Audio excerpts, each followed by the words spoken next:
Welcome, everyone, to the Co-Creators Convergence celebration of World Unity Week. I'm Noelle Marshall, and I am the co-founder of the Co-Creators Convergence. And right now, you are inside, we're a little Co-Creators Global Village inside of worldunityweek.org.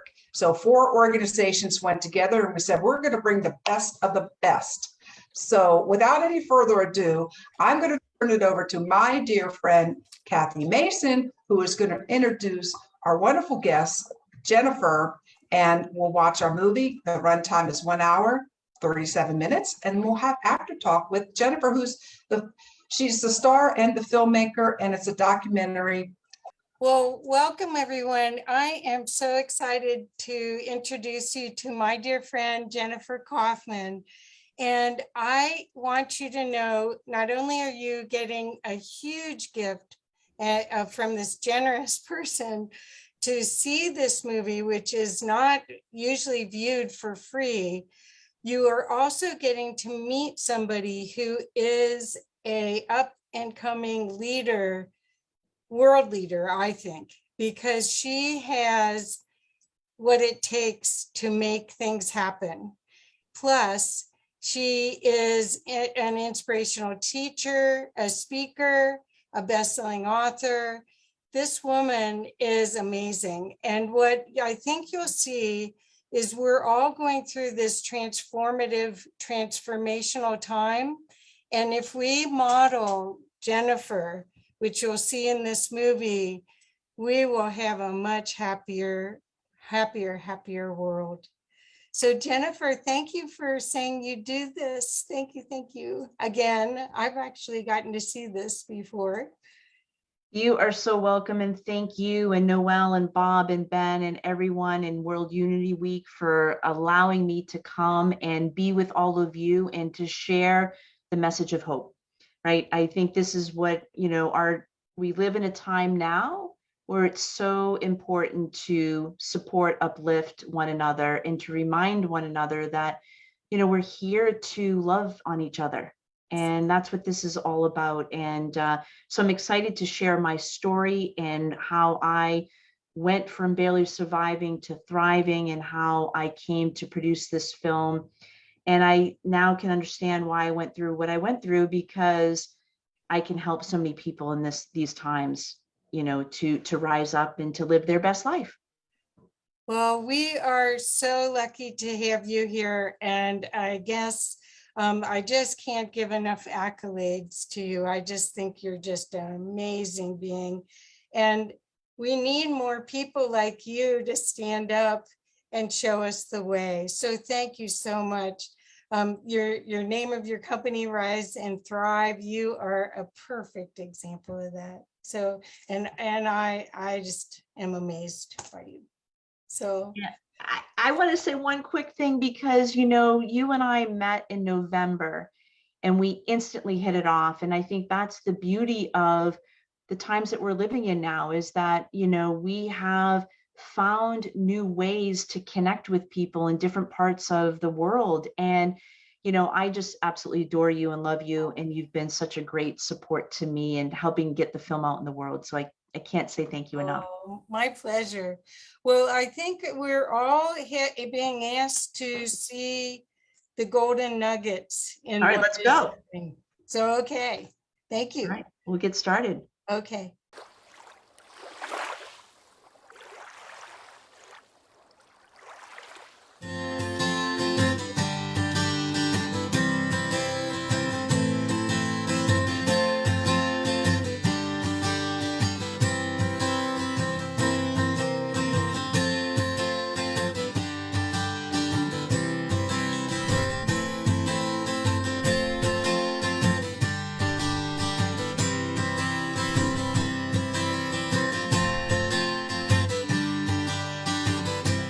Ever thought to yourself, there's got to be more to life? My name is Jennifer Kauffman, and this is my story.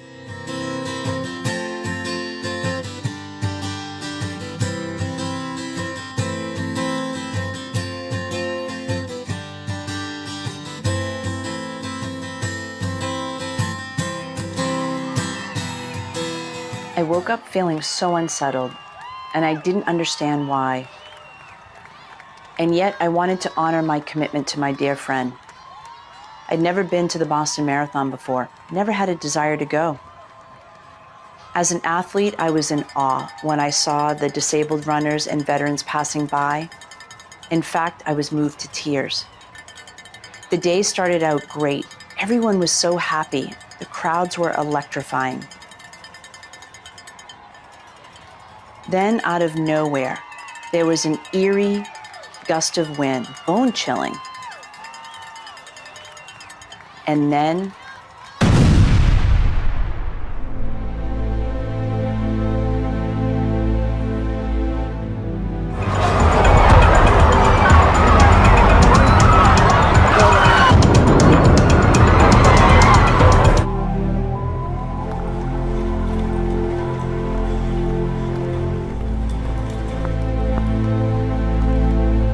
I was rushed into the ER. Doctors and nurses swarmed my bedside.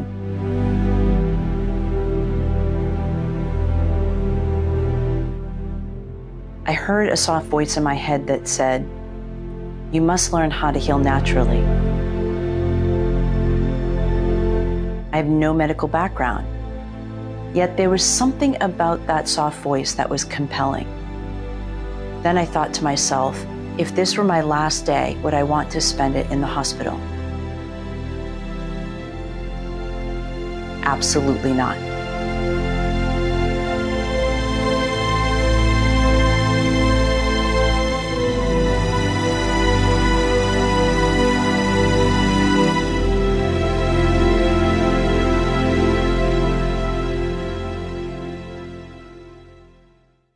What if you were to trust your own instincts?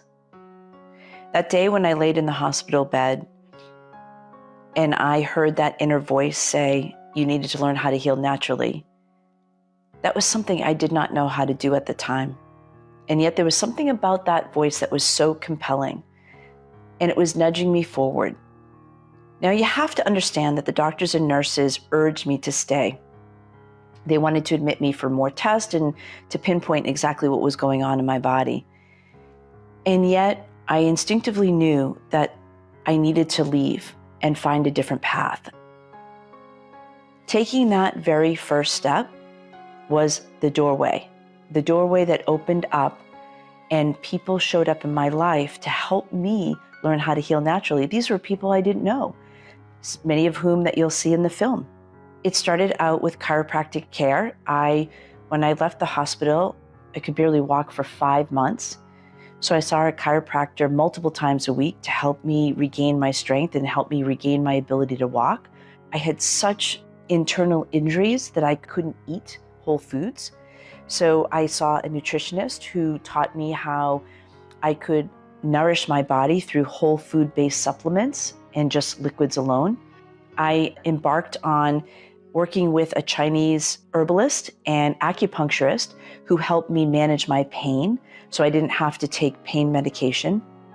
I ended up doing brain integration treatment to help me to rewire my brain and my body so that it could release the trauma that I had experienced.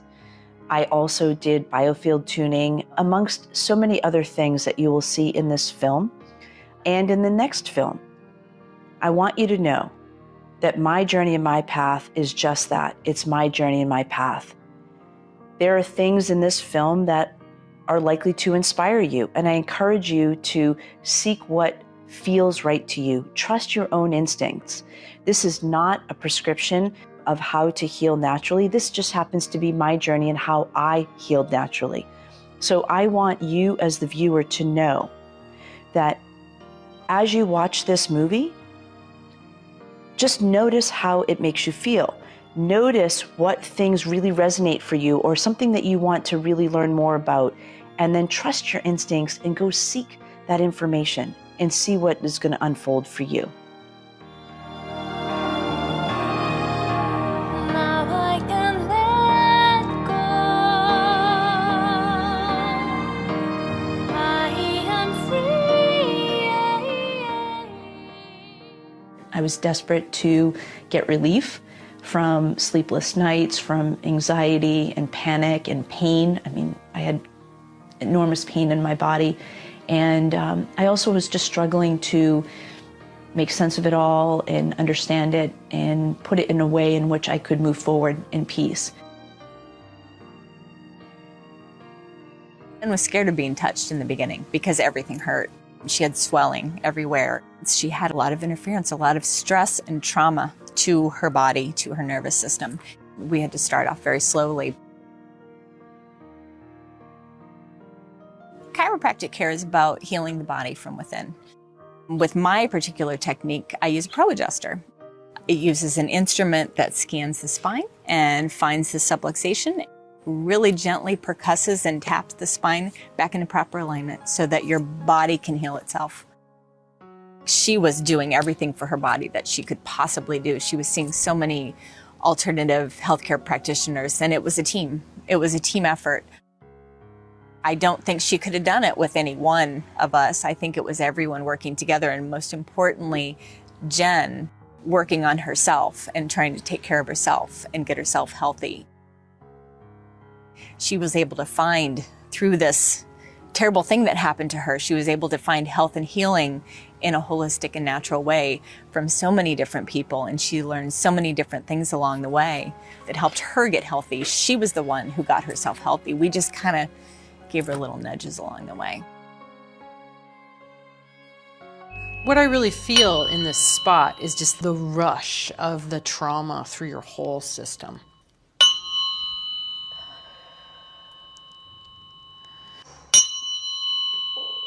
Or I'm about to hit the bombing. Right in here is where we're, that's it. Yep.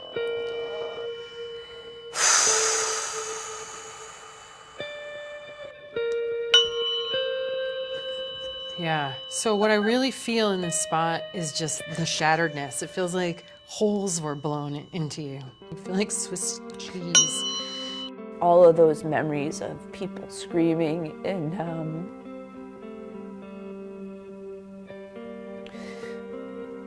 the visions of it all just come flooding right back as if I'm there now. So I'm just gonna hang out in here. Let your body start to repair itself.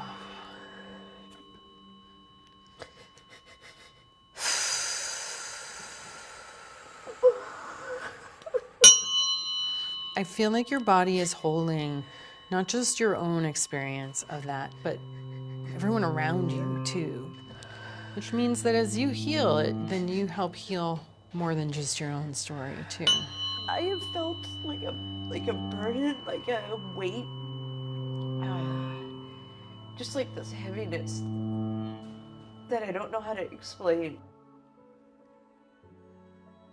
Well, when I met Jennifer, I realized that she was really a perfect candidate for biofield tuning with the trauma that she had been through. Because when we have traumas, especially some kind of big trauma like that, some kind of, no control, big explosion, big input, it creates a kind of response in the field that freezes there.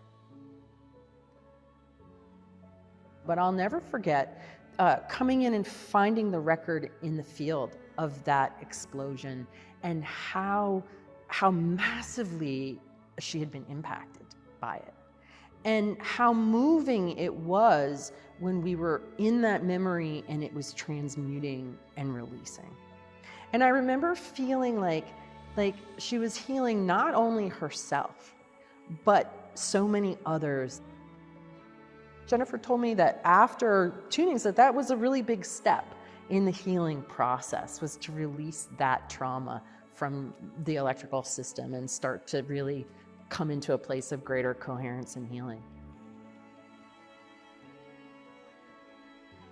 I'm more skeptical than anybody.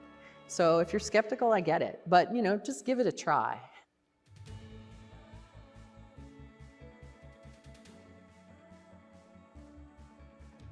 Our purpose on the planet is to take these kinds of situations and turn them and churn them and dissolve them and burn them up into something that serves us instead of thwarts us and distorts us and compresses us into living a life that is less than what we were designed to be living.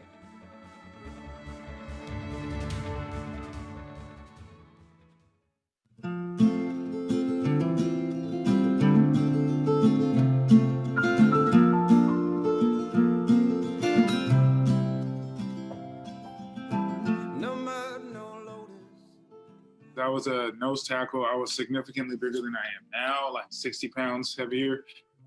Being 300 plus pounds, you know, you get big man illnesses like high blood pressure. I had high blood pressure in college. I was on high blood pressure medication. When I would breathe, take in deep breaths, it felt like something was passing through my heart sometimes. That was scary. As soon as I went plant-based, my blood pressure went down, it balanced out. My tendonitis went away, which was the most important thing because I was in so much pain. Pain went away. I also lost 40 pounds in like a month and a half, but my bench press went up and I was running faster. I was a lot stronger. Went and played D-line again, and then started speaking about it because a lot of players are dying, heart disease, stroke, diabetes, average age of 53 of retired players. According to a National Institute of Science and Health and NFL study, got into not just speaking about the sports and athletes and their health, but the general public as well, and food deserts, food swamps, and access to healthy food and knowledge. A lot of our food these days, we think it's nutritious because it looks like a balanced meal, but actually there are a lot of anti-nutrients in our food these days, and we're eating it on a daily basis. This is stripping our bodies of essential vitamins and minerals. Instead of giving us food, it's taking goodness from our bodies. It's depleting us. And as a consequence, we've got a lot of inflammatory response going on. We have poor brain chemistry and emotions. People's hormones are being messed up.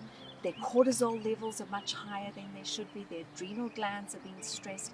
And as a consequence, we are gaining extra weight because we're in a state of constant stress, in this fright and flight condition of constant fear brain chemistry, because our cortisol is on edge.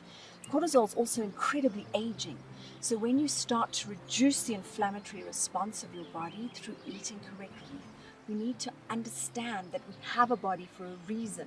We have a spirit, we have a soul. When we start giving our whole selves this love that says, hello, gorgeous, I'm going to take care of you, because if you radiate, you will bring your gifts to the world. So it's learning to become your ideal self, to understand that you do not have to hang on to parts of you that no longer serve, that you're not trapped in your personality. You get to choose and find the part of you that loves to dance, that wants to be alive. Revealing the masterpiece just beneath the skin. Health is really a state of flow where we don't have all these pockets of subconscious tension and resistance and consequential inflammation. And anytime you have inflammation in one area, you end up with a deficiency in another. So we end up very out of balance with pockets of deficiency and pockets of excess, and the body isn't functioning. But when we work at the level of correcting the electrical system, the electrical system is the blueprint that guides and informs everything that's happening in the physiology. We all do have the potential to be in a state of health and harmony for our whole lives. And when we are accessing our potential, who knows what we can collectively create. The patterns of the pain in your past. The things that broke you, they also awoke you to the questions you needed to ask. I'd like to talk about trauma as a gift, which is a complete new perspective. Yeah. One of the big traumas I had in my life was my sister, who was 11 years older than me, committed suicide. Losing her to suicide, it was literally the thing that woke me up. It shook me in a way that I don't know that I would have been woken up in that way. And so I dedicated myself to doing everything I could to find that joy, to heal in me anything that stopped me from being in that joy. And I'm grateful now.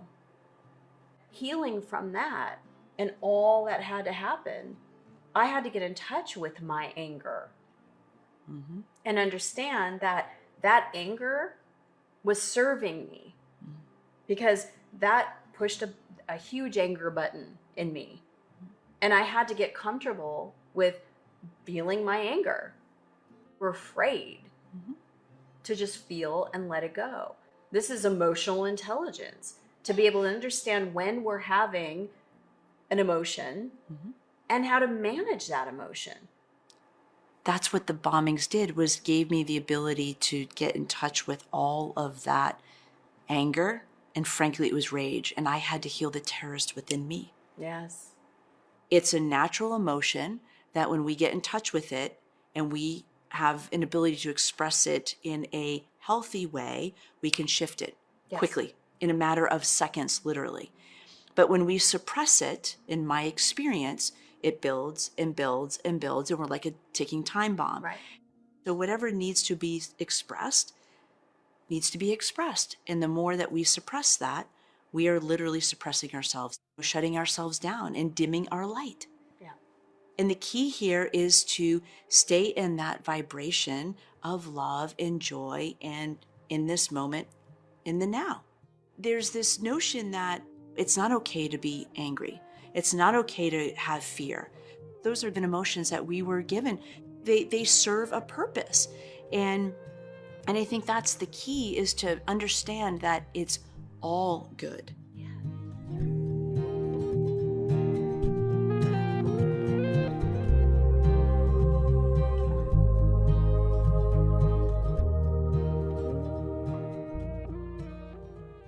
I went on this path from a very young age to become an NFL athlete to really serve one purpose. I wanted to be happy. I was really miserable in my personal life because of, from the ages of 4 to about 12, that's when I got molested. I experienced a lot of mental abuse as well as physical abuse. The thing that wasn't so great was just the fact I did have this secret that I just couldn't tell anyone. All of that negative energy to help get me towards that goal of going into the NFL. I was sexually molested as a child. My mom knew about it and my dad knew about it, but they never talked about. And like Reggie, football was a way to get that aggression out. I didn't want to let people in, or I didn't know how, because I was afraid to. They say the easiest way to kill your enemy is by isolating them. When you isolate yourself like that, you start to kill yourself. There's an organization that Reggie's on the board of called 1 in 6, and it's saying that 1 in 6 men have been molested in their life. Like it's right in front of, right in front of, right in front of you. Living like it's right in front of, right in front of you, right in front of you. Get out there, talk to people, communicate with people, find people like yourself, like Reggie, and realize you're not the only person that's gone through this. We're stronger than that, not letting our fear, not letting our emotions weigh us down to the point to where we can't move, or to where we isolate ourselves, to where we kill ourselves. We don't want to be our own worst enemy. Yeah, that happened to us. That doesn't make us less than. It doesn't devalue us. It doesn't make us who we are. I make myself available to talk and be the person that I wish I had. I want to be an example, and I want to be an ear for anyone who's gone through this trouble to really overcome it. Find someone that you can trust and just start saying a little bit. Just a little bit. Like, don't go into it with the goal of, I'm going to dump everything out and then I'm going to be healed. That's not how this works. That was one of the biggest things I wish I could have done, is just talk about it. I think I could have made the path for myself way easier, a lot easier, if I could just get it off my chest, but it's the hardest thing to do. I make it sound like it's an easy thing to do, but no, it's not. That's why I'm saying, like, just say a little bit. And then the next time, say a little bit more, and a little bit more, and a little bit more, until you can finally get it out. Because the more that you speak about it, the less power it has over you. But at first, it's going to have all the power over you. And focusing on the right things. And when I mean right things, I mean the things that you want, the things that you feel that you're drawn to, the things that give you life, the things that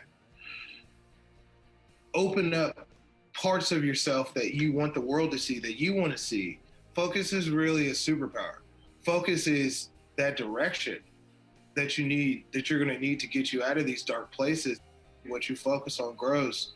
So those things that you want to create, focus on them.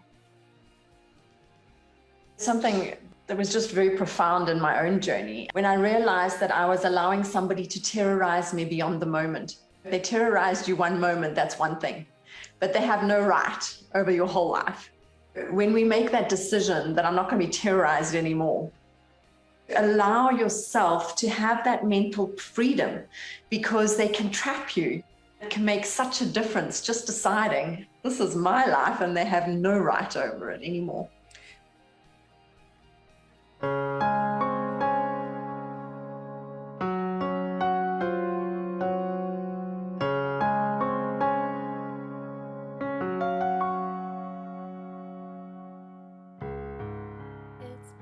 So I look around the room and I see this dark shadow over Jennifer's head. I can see energy. I knew that something bad happened. Something was traumatic. I just wanted to run from that rather than lean in initially and go through the opportunity to have a breakthrough. And I resisted at first. She's like, I really think there's an opportunity for a breakthrough here if you're willing to come back in the room. And I said, I don't know how to do this. And she said, that's okay, I will guide you through the way. And I think that's an important lesson too. Sometimes we don't know how to process and handle our triggers, but to have people that we trust and respect who can hold this space and support us and guide us through that process is valuable. After that, we were able to embrace each other and see that the trigger was in fact a gift. It was an opportunity to come back to ourselves and reconnect with those parts of ourselves that we thought we wanted to disconnect from. We suppress and repress, that the traumas in our lives. We compartmentalize them because you can't walk around 24/7 with that kind of pain. Most people who are suffering with chronic illnesses just haven't been willing or able to sit in the pain or the grief long enough to let it wash through their system. It's a process, folks. Be patient, be kind to yourself. Forgive yourself, for you know not what you did when you did it. At the level of consciousness you had at the time, you acted, your behavior was based on that. It changes. You got to start looking within. So meditation is what I would tell people to start doing. Start sitting down, being quiet, listening. Your soul self, your essence is always trying to get your attention. So unconsciously, we can attract synchronicities. Synchronicity is the universe's way. It's the wink. They call it God winks. It's a wink to keep you on your path. And signs and symbols are everywhere present. In this moment, everything shows up. Everything presents itself just as it is. And when you slow down, let it all happen. I became, a perfectionist, and then, of course, living perfectionistically. By the time I graduated from college and graduated from school, became a doctor, opened up a clinic, I was managing myself in a lot of strain, a lot of high-strung stress. So I started meditating for purposes of stress relief.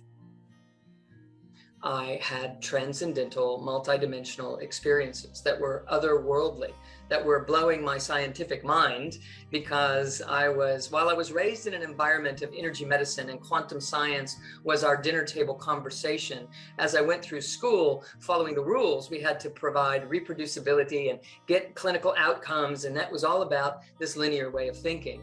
So performance was linear, even though my understanding conceptually was quantum. The brain is an amazing instrument, and it's capable of amazing creativity. And we actually stifle that by repetitive thinking, overthinking, worry, concern.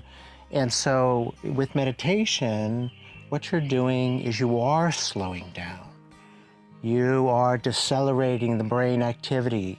You're giving it a rest. And that rest expands your holistic energy. And out of that arises natural creativity, focus. And so your creativity comes forth naturally, experientially, joyfully. Meditation is a medication to cure the illusion of a separation, a separation. I came into meditation because I was learning I wanted to have more productivity in my life. I wanted to be able to do more. And I was told by people that I knew that if I incorporated meditation into my practice, I'd be able to achieve more. And I was always about achieving more. Meditation for me was a struggle. I found slowing down to be very challenging. I developed a practice of just doing it for 5 minutes. Meditation really is designed to balance you and harmonize you. And so what I have found over the years is that when I meditate in the morning, it's like a jump start to my day. It literally helps me start my day newly and more empowered and more aligned in my being. I wasn't as anxious. I wasn't as panicky. It helped me become a better person. When we practice our meditation, we get more proficient in maintaining a delta brainwave state, which gives us that state of being. That level of relaxation and presence, like you are when you're sleeping, that connection, but yet you are alert and attentive and functioning in the world still. Meditation is a practice for the body-mind experience to bring both balance to the hemispheres of the brain, the left and right side, and also increasing their amplitude of power. The bigger the range in any of those brainwave frequencies, then the more that you will have that state of being and state of peace within. Just to sit still, it's like a breath of fresh air for every other system in your body, from the nervous system, endocrine system, all of those systems in your body are just receiving that quietude. And that's why it has so much healing power. When you change your frequency of vibration in your whole state of being, anything that's not congruent with that new frequency of vibration is going to rise, it's going to surface to be cleared. You're letting go, you're shedding the old, so that there is more space for more peace, more state of being within yourself. When you breathe out, it's just like a rain cloud. Relief, it comes pouring down on the thirsty world. Meditation is a medication to cure the illusion of a separation. Meditation is a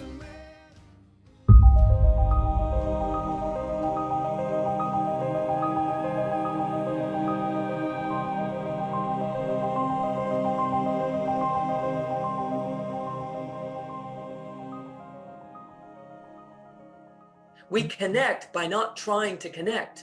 We connect by being present tenderly with the self. And when we do that, we start to vibrate at a frequency that is the frequency that connects all of us, that we're all made of. So there's this byproduct that gives this sense of belongingness and well-being and assuredness, to the point that we're no longer seeking for that. We are that, and we're interested in creating a better world. We're interested in allowing others to show up and to reveal and to heal just as we are. These types of energy frequencies are the ones that are required to allow the heart and the brain in the high brain centers to connect. Those frequencies are needed for the brain in your gut and the brain in your heart and the brain in your head to align.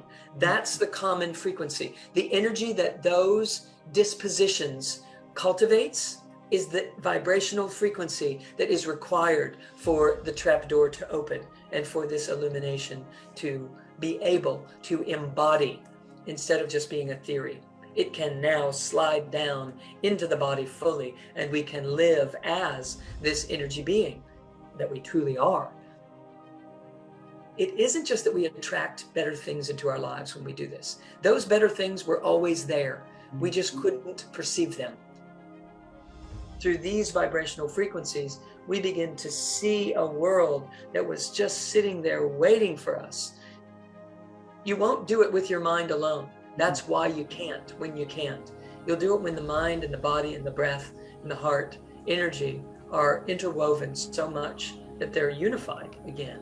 And that creates a singular frequency that is powerful beyond belief.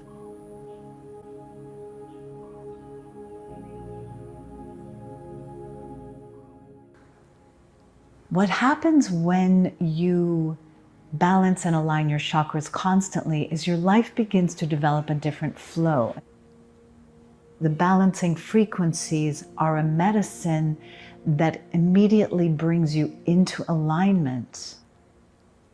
What begins to unfold is the new quantum human that is no longer hampered or living from a place where all their energy is dealing with these subconscious blocks that they've repressed for 5, 10, 15 years, in some cases centuries.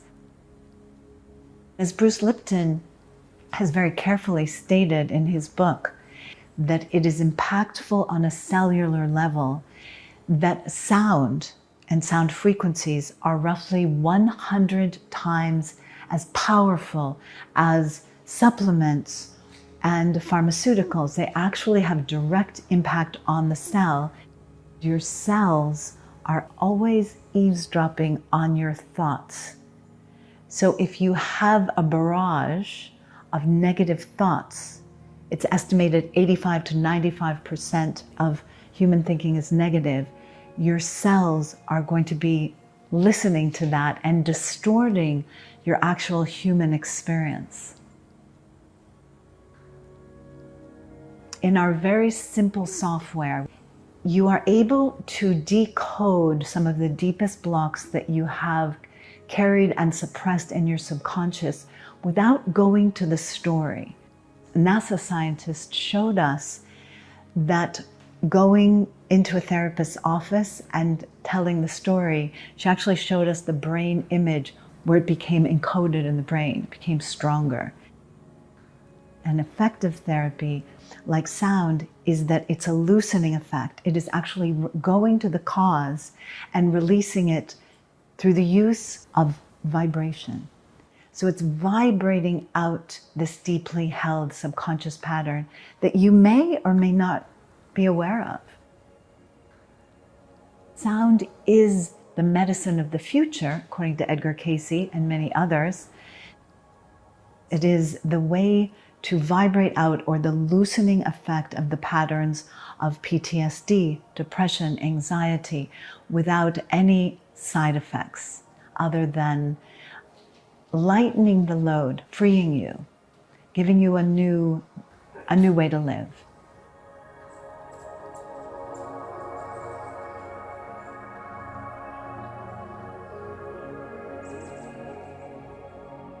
I began my conscious spiritual journey about 25 years ago when I really felt like, is this all there is? Like, what is this thing called life about? I was told, and I learned, that you gotta look perfect and you gotta have everything be perfect, and tried to be perfect and reach for perfectionism as much as I possibly could. And each time I did, it fell short. I was dissatisfied. And I reached a level in my life where I was depressed, because if you feel like something will make you happy, and when you get that thing that is the illusion that will make you happy, and it didn't make you happy, then it's like, then what? What is this all about? Is this it? And I started doing very, very deep meditations, energy techniques, and my life started changing. I was astonished. all that I had created in that 5 years of just working on myself, being dedicated to shifting my thoughts, being dedicated to going from, okay, I don't feel good. What thought is creating me not feeling good? And shifting from lack to abundance. That became my work, and it's still my life's work. If your life isn't the way you want it to be, the great news is just look in the mirror. And if you start to shift within yourself, then your outside world will start to shift.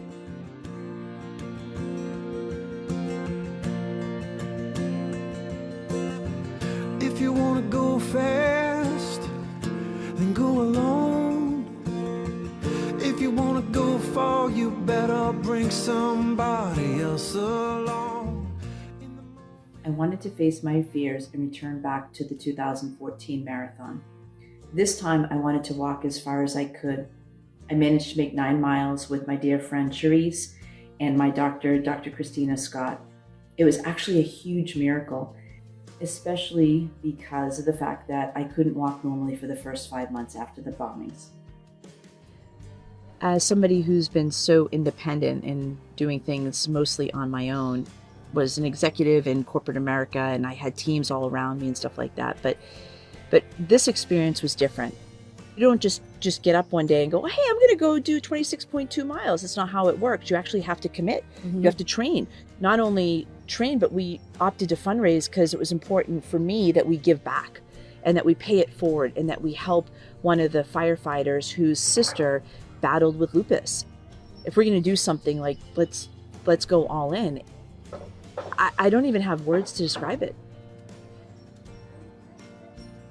Incredibly blessed, humbled, grateful. I mean, these two were like literally, Christina's on one side, Teresa's on the other, and they're bantering back and forth and trying to keep me in the game. And I'm like, this is awful. I'm like the last one as somebody who's so athletic and competitive. And literally there are people that are in their 70s and 80s, like scuffling by me, and I'm like, what am I doing? And like, what, you know, and I'm 42. Just completely moved that people would sacrifice their life and their time to do this commitment with me, and they all live busy lives, and to go out and do that, it meant the world to me.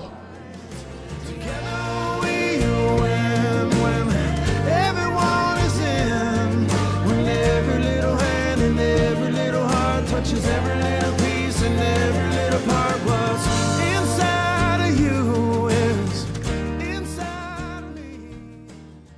I thought I was ready to soar. I thought 1 year was enough. But as it turned out, it was just a big step forward in my journey.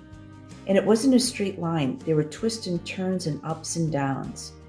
Year 1 was all about facing my fears. And year 2 was learning how to rise above my rage and healing the terrorist within me.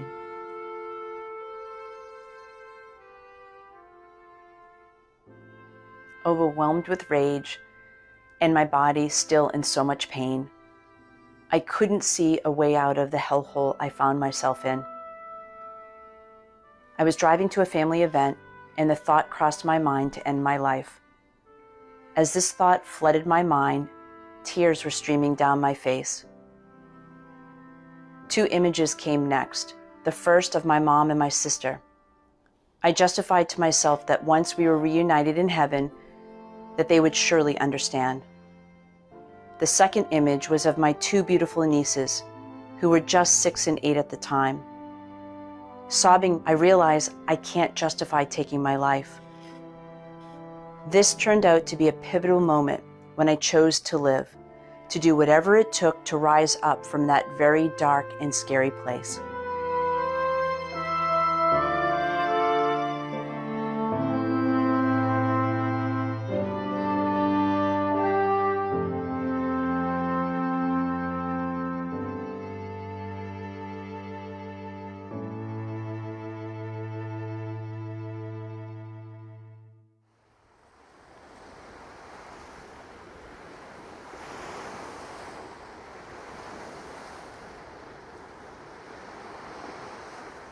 I was running from my life.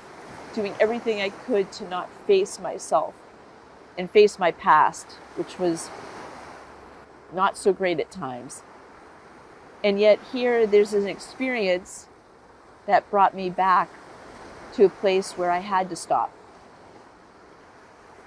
I had to look at my past. I could no longer run from it.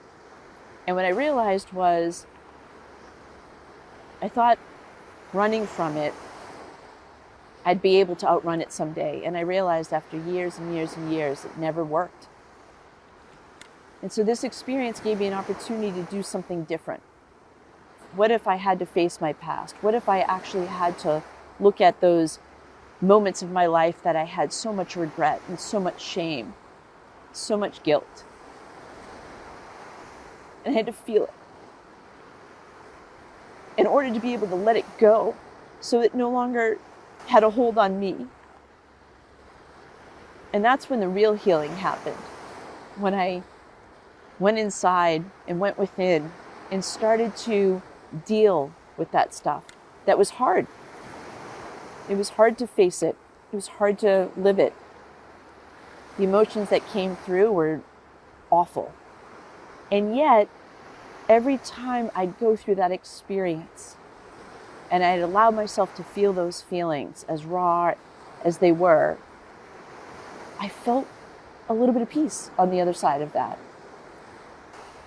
Those moments of peace kept me going, kept me wanting to go deeper so that I could heal myself from the inside out and stop looking to heal myself from the outside in.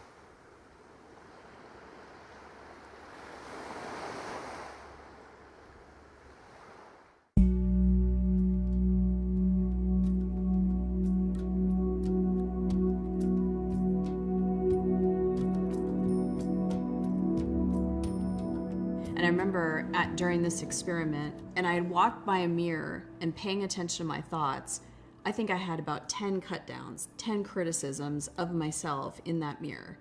And it stopped me because, wow, it was so negative. And I even remember stopping and saying, you're so mean. If that's going on in my head and I believe it to be true, how could I ever find peace? How could I ever connect with the truth of what I now know, the abundance of the universe? Because it was all about lack. And that's where my healing journey began. I had to learn how to literally rethink and be aware that the thoughts I was thinking, I had the power to shift them and change them. Because before that, I would just believe the horrible things I was telling myself about anything, right? That the universe isn't safe, that I'm not protected, and that I'm a bad girl because I'm not perfect or because I've messed up, or we're not valuable or not important or significant. I was hearing that all day, every day. I thought I was my thoughts. I thought my thoughts were real. I didn't know that there was something in me that was the observer, the witness, or the awareness of my thoughts. We have a mind, but we're not our mind. We have a body, but we're not our body. We have emotions, but we're not our emotions. So if we're not our mind, and we're not our body, and we're not our emotions, then what are we? We're the consciousness, we're the awareness that's aware that we are in a body, having a human experience, thinking a thought. We're that awareness, we're that consciousness. We're that, literally, that divine expression in a container called a human being. Well, our body is our vehicle. And if our emotions are saying, I'm overwhelmed, I'm exhausted, I'm resentful, I'm disappointed, we need to be aware of that and be able to feel those emotions, process them because it's energy. Because as you do, then you can bring in compassion for yourself for having a trauma, for having that emotion, for having an experience, for having contrast. You can allow yourself to feel compassion because there are moments of being human that do not feel good. Most of my life, I was running from myself and my pain and my childhood trauma. And the irony is, I go through an experience at the Boston Marathon to stop me dead in my tracks and to actually face myself and face my trauma and feel the pain. And I think that's it. I think people are afraid to feel their pain. And I want to be really clear. We don't have to do it for long. You talk about this, it's 90 seconds. If we give ourselves permission to experience whatever's coming up, sadness, anger, pain, and be with that, wherever that is in the body, bring our attention and awareness there, it taught me how to love myself and those parts of me that were just looking to be nourished and nurtured. And as a result, I was able to shift it. And when I shifted it, I released it. And then I started to feel more alive. Everyone has the ability to do that within themselves. And then you bring in, like you said, the energy that you want to experience, the higher vibration, peace, love, joy, bliss. Yes. We have the ability to do that. We not only have the ability to do that, we're divinely designed for that. We're not here to struggle. We're not here to be in drama and chaos and feel this separation from those things that we want to enjoy. We're actually here to literally enjoy and thrive.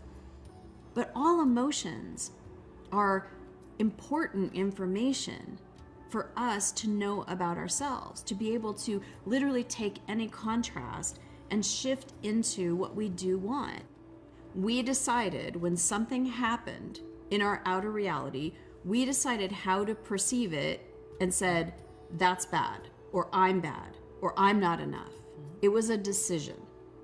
And we can make a new decision in any given moment that we are loved, that we are important, that we are significant, that we are going to enjoy our lives because each of us has free will and choice to do that. Just like the awareness to look at something from like a camera lens. If you're going to take a picture of something, right? You could take a picture like a close-up, or you can go back and look at a different perspective, have a wider, more expanded view. That choice is ours. Absolutely. Free will. When you shift from lack and limitation to abundance and expansion, your outer reality shifts. It's basic universal law. It's truth. It is. You create your own reality. Each of us are doing this every moment of every day. People are living in hell on earth right now. And then there's other people that are choosing to be in heaven, to being in that Garden of Eden, to literally feel peace and prosperity and success and love and well-being. You consciously, deliberately get to mold and shape your life as you choose it to be. So you can let go of the things that are the traumas of the past, are the reaction points, are the pain body points, and release the pain body. Release with the pain doesn't take long. When you're just accepting of it, feel it, let it go, and choose the love body.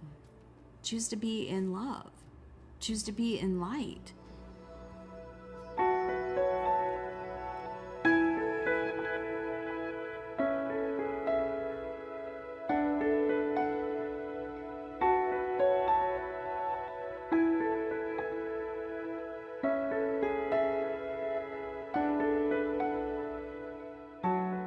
It doesn't serve me to stay angry. It serves me to recognize that I am bigger than any of these circumstances. And when we do so, we send messages into our own cells that then start producing different chemicals, and those different chemistries and neurotransmitters start to fire through our body and generate immunity and an ability to digest and an ability to have stamina and to be responsive and to youth rather than age, and to be alive and vital and to thrive. The breath work will help us to open the door. Just breathing in the belly, it automatically activates the parasympathetic nervous system that calms you down instead of the sympathetic nervous system that gets you into fight or flight. And so it allows you to just incrementally move yourself into more of this state. When you do feel triggered, it is because you've tapped into something else that was stuck beneath the trap door. So think of it like the trap door. There are thousands of little trap doors. It's not just one trap door, because anyone can do that. Even if in hearing this conversation, the immediate thought is, there's no way I can let go. This has been happening in my life for 30 years. It is true for everyone. There are no exceptions to how we are built and how the system works and what we can do to shift it. It is almost as if the mind is the last to know that you're okay. Once you start moving this energy in the body and you start working with your own system on the self, this happening in your life was a way for you to come home to yourself. And that is culturally what we all have to learn to do. I describe it like we land here and we kind of splat. And in the splat, we disperse our energies and our mind goes one way and our body and our breath, and we don't see them as a system that's supposed to be woven together and integrated and operating as a single unit. We see them as different parts of who we are. Our job in our life is to gather ourselves back from that splat and learn what self feels like. We can be free regardless of where we've been and what's happened in our lives. So it's a matter, I find, of cultivating this spiritual energy being rather than continuing to feed the personality who's wounded and hurt and devastated and confused and buckled over. And as we identify as the energy itself, we can bring that personality along the way and heal it and allow it to be part of something greater than itself. First your heart goes cold, then your stare goes long. A fire in your eyes, the burning desire left long ago. Scientifically, 5% of your life is coming from your wishes and desires. 95% is coming from your program. The things that you wish for and desire and you struggle over and you work hard and you sweat over them. Why are you working so hard? The programs that control that do not support the solution. You look at your life and you go, the things that I like that come in, I don't have to do anything about it. I already got the programs to let them have it. But the things you wish for and your desire that you want in your life and you struggle over, it's not because life won't give it to you. You're not a victim of the life doesn't want you to be happy. No.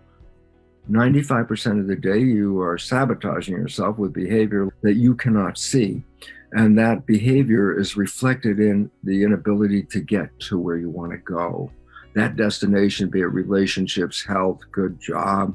If you can't get there without struggling, that means the struggle is an expression of your program doesn't support that. And you're trying to override 95% of the day's programming. If I'm not successful, I'm not a victim of forces or people outside of me. I'm a victim of my own program. Look at your life. The struggles you have are not because of the outside, it's because of the inside. And if you understand this, you can reprogram. And if you can reprogram, you can have heaven on earth. Guess what? You can create the life you want. With our eyes wide shut in the still of the night, we sit and hold the vision. When the fears burn wild, we don't run and hide. We see a world with no division. To a person, not only amongst this group, but all of the other people that have been involved in the film have had an experience of trauma. At least one, if not many, piled on top of each other. And also very commonly kept that to themselves. And even if they had managed to triumph through those traumas and come out on the other side, we still weren't having conversations with each other. We weren't talking about these traumas from our past because we were ashamed, embarrassed. Why didn't I avoid that? You know, in my case, carried that secret and told no one for over 20 years. And the thing that's astounding to me, and the reason why I was so interested in having this conversation today, is that every single time I've told that story now, the other person or some other person in the room has come up to me and said, oh my gosh, me too. That happened to me, or something similar happened to me. And while you're going through the thing that you're going through, the first thing you feel is, I'm in this by myself. We don't talk about when our relationships don't go the way that we wanted. We don't talk about domestic violence. We don't talk about substance abuse in our families. We don't talk about health issues and challenges. We don't talk about business failures. We just don't talk about that because we're trying to maintain this perfection facade that we feel has been given to us, I think, in our society. We have to, look a certain way, act a certain way, perform a certain way, our hair, our nails, our skin, or what, there's so many messages that tell us how not okay we are. My favorite latest one is like, the whites of our eyes are not white enough, for goodness sake. I'm like, really? I have to worry about that now? But when you open up about the trauma and you find other people like you, Jennifer, who was given all kinds of information about how your life was going to be after you experienced your trauma, and something about that just didn't resonate with you, and you said, you know what? I'm not going to settle for that. I'm not going to settle for that. I'm going to go find my own path. I'm going to forge my own way. And, by you doing that and sharing your story, you encourage all of us to share our stories. And we're not going to settle either now. And I think that, we've formed a formidable partnership here. And I really feel like this is just the beginning. We've got a lot of work to do, ladies. Call it a task force. It shows what's possible. Like, if we can do it, if we can have this round table, imagine the discussions anybody we can bring all over, anybody that we meet, because we're willing to show up in our authenticity. We allow someone else to also show up in theirs. What a beautiful gift that is to ourselves, to the other person, and really to the world. And I feel like that's one aspect of this whole transformational place. It is rising up. There is a strength inside of us that if you really want it to happen, if you really want to be part of something that is bigger than you, then you have to understand that you'll never rise above the opinion of yourself, right? So it's how you view you, and that's really all that matters. We rise up when we are together and we unite even in our differences. We want to see everybody on the planet rising and thriving in their lives. It's a hero's journey, shedding off the skin from the past. For me, it was talking, right? The hardest thing that I ever did was call my wife and have to talk about some stuff that happened there. And I remember telling her, and she goes, "Was that your job, Brian?" "Yeah." She says, "Your job is to come home to me and Brent." I said, "You're right." So I did my job. And then I got home, and they told our spouses, "Don't speak to them about what happened. They'll talk to you about it when they're ready." And that was the worst thing to happen to me, because I would try talking, and then I always felt like that monkey in a zoo. Everybody was always waiting for me to throw shit at them or do something crazy. And I kept going like, why do they just stare at me at family functions? Yeah. And then I just kept going farther and farther into myself until I finally broke down. And then I started talking. I started talking to other veterans and stuff, and I got up and I do speaking engagements and tasks for like the Army National Guard. I went from a point I couldn't leave my house to go shopping to speaking in front of 400 people. And it makes a difference because it opens up a line of communication with spouses, kids. And that's the key to this, is you have to talk to your family, and we've done bad things, but we did our job. Right. Nothing we did was what we're supposed to do. As a human being, we've all been through something. So we all have something inside of us that we can find when we tell our stories that can help somebody else. And that's what we need to do. We need to share with one another, and then we need to say, this is what helped me. Try this. There's a key distinction about sharing your story, and if you're reliving that trauma over and over and over again, that's not serving you, and it's probably not serving the other person. As we share it more, we actually get more empowered. Does that make sense? And we sit there and we you know what? That experience, as awful as it was, I'm going to actually use that to fuel to make a difference. I'm not going to be a victim to that anymore, because we could be.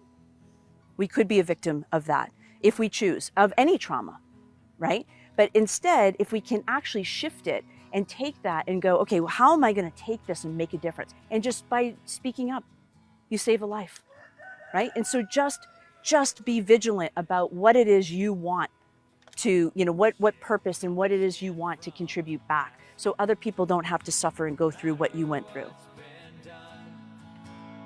No matter who's been wrong, forgiveness is what we have. It's a hero's journey.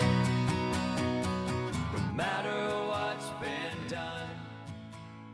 With our eyes wide shut in the still of the night, we sit and hold the vision. When the fears burn wild, we don't run and hide. We see a world with no division. When Jennifer and I first met, and we began to share our experiences with each other, and we directly experienced that deep connection, because here's somebody who understands. We both have direct experience at the opposite ends of a terrorist attack that happened at different years in two different places. One in Mumbai in 2008 and one in Boston in 2013. And my husband and daughter were in Mumbai at that time, and both were killed in that attack. The bottom dropped out of my world. Out of the 10 terrorists, there was one who survived, and they showed his picture because he was then captured. And here was a young man, about 20 years old, the same age as one of my sons, in khaki pants, holding an AK-47 at the Mumbai train station. And I heard these words come through my awareness: forgive them, they know not what they do. It wasn't anything I was thinking. I couldn't be thinking, couldn't even really feel. So I just then repeated those words aloud to my family, and they said, well, oh, I don't know about that. And then I found myself saying there's already too much hate.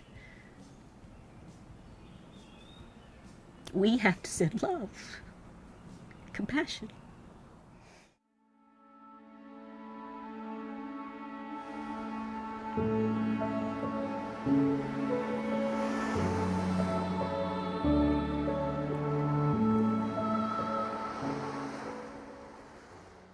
I've been on a journey of forgiveness, actually having the opportunity to be in the courtroom and give a victim impact statement and look the bomber in the eye and genuinely and authentically forgive them.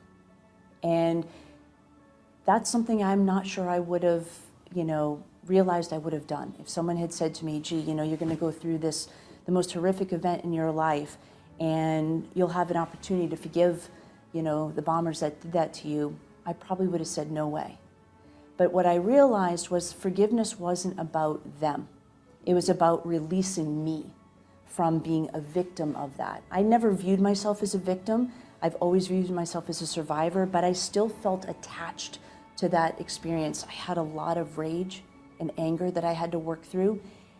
And the minute that I actually forgave the bombers for what they did, this overwhelming amount of peace came over me. And I started to see that my own healing actually accelerated. Not that it, I had been making progress, but, some of that rage and anger just dissipated. So I'm just curious, you're standing in the courtroom. Yes. You're looking at these two people who... Actually one, because one died. One died, that's right, I remember. Yes. You look at this one person. Yes. And you're looking at him, and you've just done your impact statement, talking about all the things that happened to you. Mm-hmm. And you said, I forgive you. Yes. And did you feel something immediately then, or did it only come No. later the next day? When did you start to feel the impact of having done that? It was immediate. Immediate. It was immediate. So the irony is that he never looked at anyone in court. And I think there were 27 people that gave an impact statement that day. And I was 26. And I think it was the grace of God, actually, in that moment that I was just about to say that I forgave him and his brother for the horrific act, He looked me in the eye, and there was just that moment of eye exchange. And it happened instantaneously. I just felt this release and this feeling of peace. And actually, for the first time, I felt compassion and love towards him. And I didn't expect that as a result of going through that, but I genuinely had compassion for him and love and understanding. I don't know why he did what he did, but I no longer harbored those ill wills or anger towards him. It just dissipated. Seeing the power of that and how it positively affects the acceleration of my own healing ability, I think forgiveness is a big piece of that, and it's free. Too. Yeah. So forgiveness is free. Very good. Doesn't cost anything. Doesn't cost a thing. Have to write a check. It's time. It's time. It's time. It's time. It's time. It's another day under the same sun. It's another day to lean in and claim some. It's another day to be bold, brave, and unafraid. It's another chance to change direction. Move the arrow, course correction. Be an instrument, be the change and move out of the way. So if your glass is half empty, then fill it. If it's overflowing, then spill it. Over the mouths that thirst and the souls that hurt. Spill it, spill it, spill it, 'cause I need your heart. We need it open wide. We need you brilliantly beaming, glowing, and learning goodness from inside. We need your beautiful smile, and we need it right now. 'Cause you're the light of the world, the light of the world, and it's time you'll figure it out. It's time, it's time. After so much healing, I realized something inside of me knew I hadn't finished what I started back in 2014. So I embarked on something that seemed like an impossible feat, and it was to return back to the 2017 Boston Marathon in an attempt to finish the race. The most amazing part was standing in front of Marathon Sports, exactly where Jen was standing once the bombs went up. But not only was I there, her family was there. And it was like, it was saying, you know what, we're not afraid to be here. And we belong here. And this is our town. But the best part was being at the finish line at the end and waiting for her to come around the corner and for us to see her coming down the road. And she was so excited, and I filmed her as she was running by, and she's going, yes, yes, yes. And that was like the best thing, to see her complete the finish. I was so proud of her because she struggled. Training for this, she struggled. It wasn't an easy feat to accomplish, and but that's who Jen is. I'm gonna finish. I'm gonna do it. Watching Jen cross the finish line was like the burden that she had carried for so long was finally behind her, and that gave her the strength to go on and do awesome, amazing things beyond that. Jen's life's been on quite the trajectory. Just some amazing things have come into her life, working on a couple of film projects, and just all the great people that she's gotten to meet, and some of the great teachings that she's been able to learn and to pass on to other people. But everybody has challenges in life, and it's how are you going to move through those challenges that makes a difference. And any little thing that you can do that might inspire somebody else makes a difference out there. You don't need a traumatic event to change your life and take back your power, whatever that looks like for you. So my challenge would be for you to go out and live a life that you love and create it. If you want to go fast, then go alone. If you want to go far, you better bring somebody else along. In the moment of darkness, in the moment of truth, you'll think you're lucky stars that there's someone there with you. There's a beauty in numbers it's impossible to deny. It takes two hands to applaud and a pair of wings to reach the sky. Where there was one, there will be many. Where there was nothing, there will be plenty. plenty. When me turns to we like. I would say it's believing in your calling, answering that call, and being willing to answer that call even if it means going in the complete opposite direction of everyone around you. That's the hero's journey. And that means not following the herd, but going where our soul is whispering, is nudging us. And that means really being in our authentic self. That the authentic self is moved by nature, is moved by its own soul, not by the expectations of others. And we're watching the evolution of humanity right in front of our eyes. And, very often it's darkest before the dawn. Very often we need the contrast of contraction and difficulty and stress and trauma to appreciate the contrast of moving into a more light, expanded, healed place. Because deep down, everybody does know that they're great. But how often does it get seen and acknowledged and supported?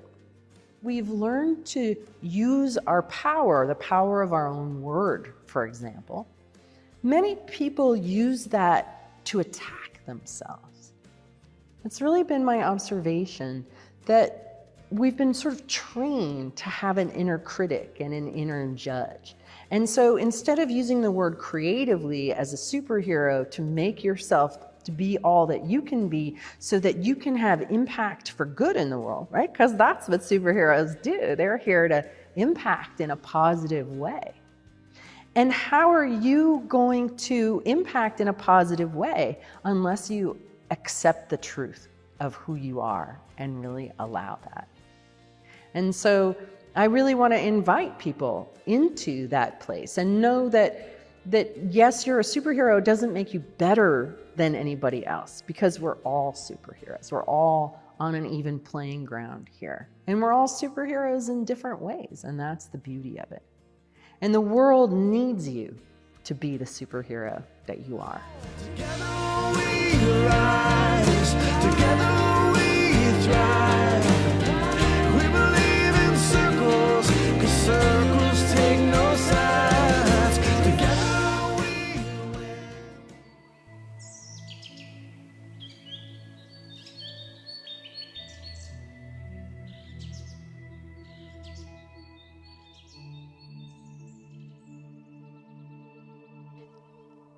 So Eileen, I want to thank you for taking the time to come out and do this really magical experience of tuning myself and basically all of humanity in the center of a labyrinth. Tell us a little bit about why you thought tuning in a labyrinth would be so magical. Well, Jen, when you told me that the intention of the film is to create a vortex, it was just the first thing that came to mind. And I've always loved labyrinths. I love the whole process of going into a labyrinth and what happens. So for people that have never been in one, it's designed to mimic the human brain. And so what we do with a labyrinth is we approach it with some kind of question or some kind of struggle that we're looking for resolution.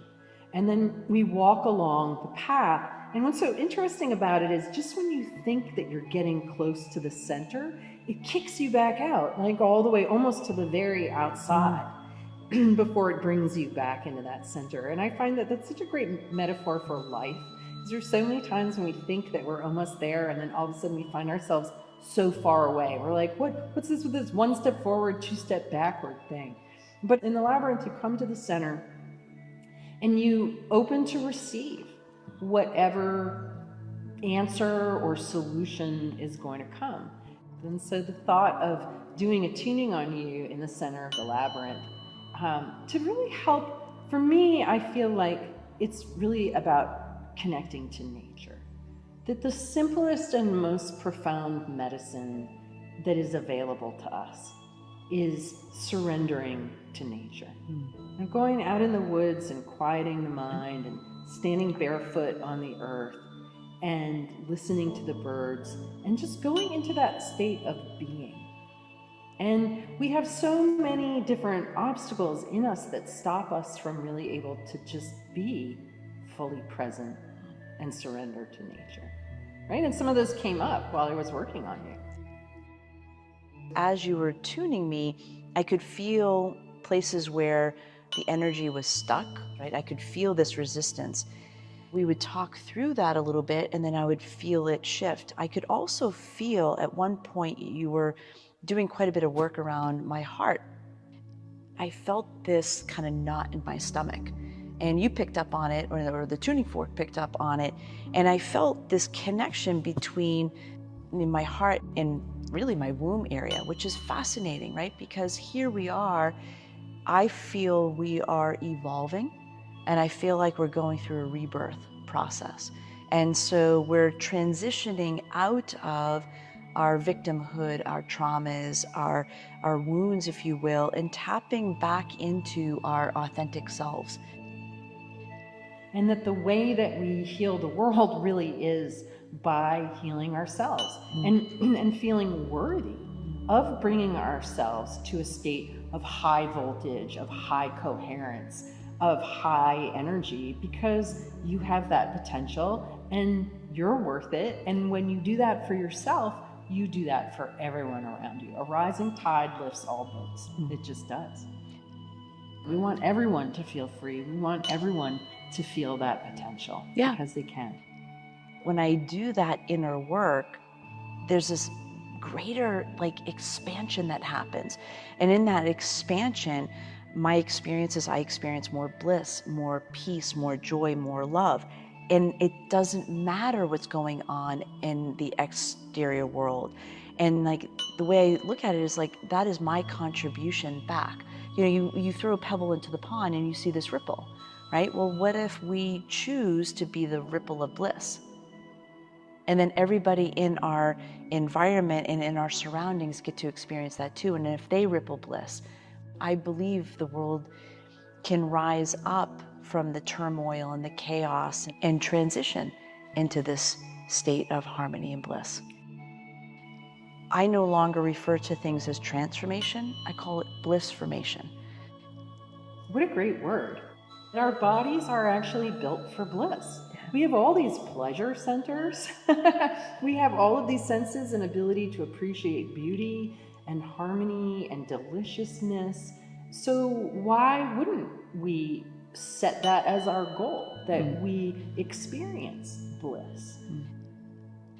And we want everyone to experience love and to know that they are loved. We can be the light and shine that light so others can find their way and their path to rise up to their own greatness. And that's what I believe. And so I believe that it is my duty, it is my honor, especially after going through some of the deepest, darkest days of my life, to actually shine more light into the world and radiate love, because we all deserve it.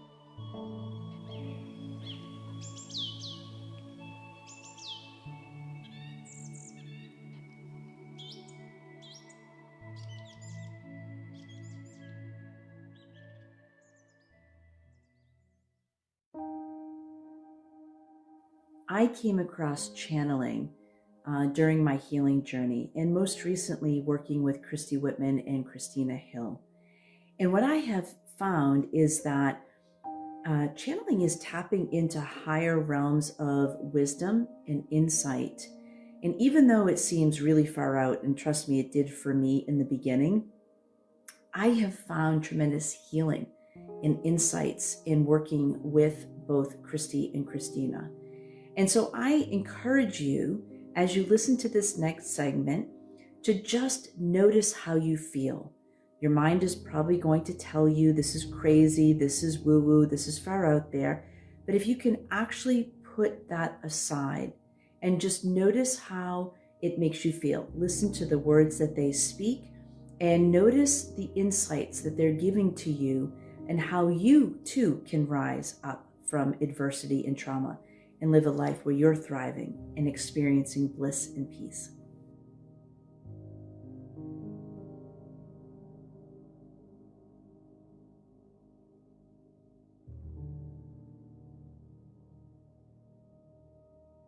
most of my teachers have been channeled beings, and I always found truth in the channeling with others. And one day I could see this, literally this council of light, and I could sense it, I could see it, and I could hear it. And they told me to create a sacred circle of light and told me exactly what to do. I couldn't understand. It was like too many people were talking to me. I'm like, I can't understand. So my consciousness went out, that my body flung over the chair. And it was like I was listening to them, and I was astonished, like, at what had happened. And when I came back in, they left. I'm crying. The ladies on the call, they were like, oh my God, that was incredible. The voice was different. The cadence was different. It was clearly not me in this experience. So the council came in, and they've been with me ever since. And they're here to talk about and help human beings learn how to master their energy. And I'm just thrilled and so blessed that I get to be the voice for them. That's great. Would you like to bring them in? I would love to bring them in. Great.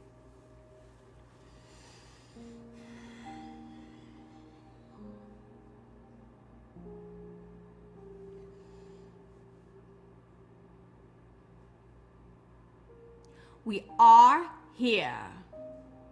Hi, Council. Hello, dear one. We are making our film debut. Yes, you Look are. at us. We are delighted. You are the star of the show. Happy as always. Great.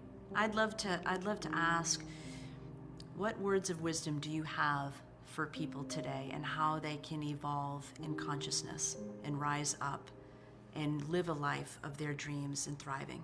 You all have the ability to heal yourselves. If you do not know how, you are now in a time, in an age, where you are not isolated by yourself. Reach out on the internet. You are creating this film so more can understand that it is not only possible, probable, it is inevitable. And you choose and decide the type of energy and experience. From the inside out, your lives will change. It is that simple. Don't listen to the people that don't have the lives that you want to live. Don't take advice from those that are in struggle. Find those. There are so many beautiful coaches, people that are dedicated in light service. Find those people that are living their best lives. They're the ones to learn from. They're the ones to be influenced by. Oh, when you get it, that the presence, that the awareness, that the consciousness is within you right now, not at a certain place or with a certain person, or when you make a certain amount or accomplish or move into a house or anything else. Enjoy your physical reality. Enjoy the things of the material world. But don't be disempowered by it. Your power is within. Your power is energy. And it's accessible to you now. We infinitely love you all. And we always say before we go out, you are infinitely loved. You are infinitely loved. There is no higher truth than this.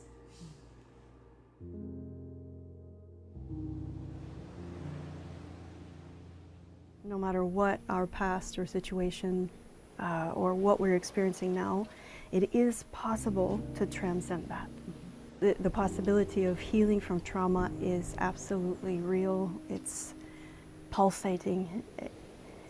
We're built for this. We're built to experience life and then to move through that and to change and to rise up. And rising and thriving is now our invitation. So when Othello came, after that day in 2015, she started speaking through me all the time. And I started to learn from her. She was present everywhere I went. And I began practicing a very disciplined practice of first-person channeling with her. And it took many, many years. It was a journey to learn how to sit still in stillness and be able to see my essence move aside and allow this very powerful, awesome light to pass through. And so from homeless to Carnegie Hall was my journey with Othello. And it's like incredible concepts about wealth and abundance. There's this overwhelming presence when Othello comes in that is totally Syrian and healing. And that vibration has taken myself and our team around the world. It's absolutely changed my life. Othello says we don't need any belief. Belief is not necessary for this. It's just simply an energy field that we can partake in, like water. And when Othello speaks, she changes and utilizes my voice box, my vocal cords, and changes the vibration. And everyone around in the environment that hears it is also impacted by that. That's the Blu-ray light. Light. That is also another vibrational attunement. This light, you're born with it. You've had it your whole existence, even before you came into the physical. Take your hands now and place them over your heart center. The light is here. As you touch, you connect with it, you affirm it. Now release. The light is still there, and you can spread it out into your day. Awareness that you are light is why humans are here on the planet, is to become aware that you are light. That's your life mission. The fear demia that has been spreading is designed to take you inside, to feel your own light, to know yourself as light. The planet is being appraised, ascending, and everyone is being called to come up now.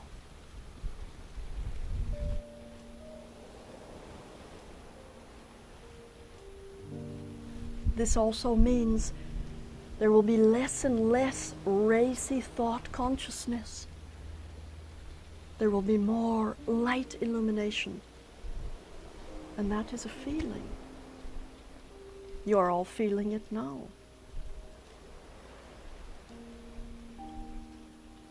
The fear demia is here as a teaching and as a ladder, a stepping stool, an instrument by which every human being can now rise above.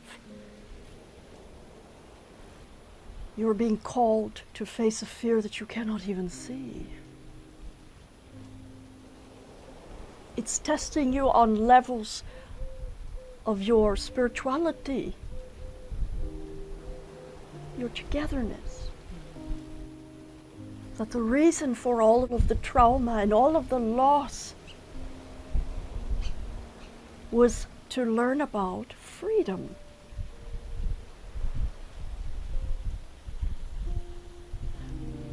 To turn inward into the light.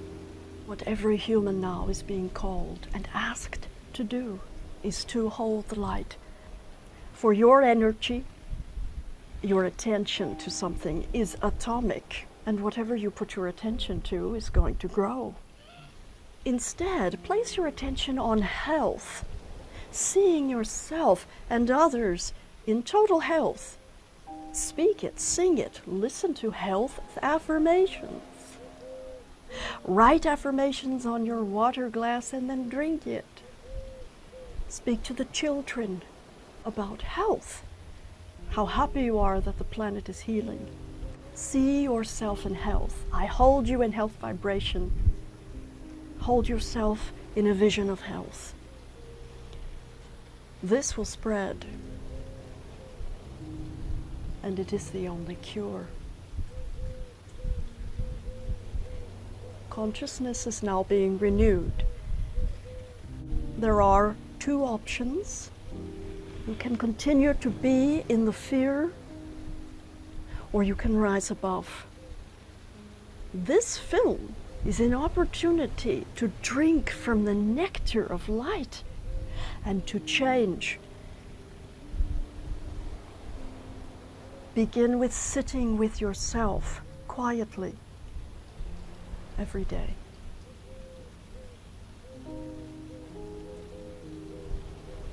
Notice what thought has brought you in the past. If you want something different, you will change those thoughts. The mind is only a small, tiny aspect of the vastness of who you are. The bliss is the nectar and the expression that flows out as a result of coming inside. You cannot find your bliss outwardly. No. The bliss, it will arise naturally from within here.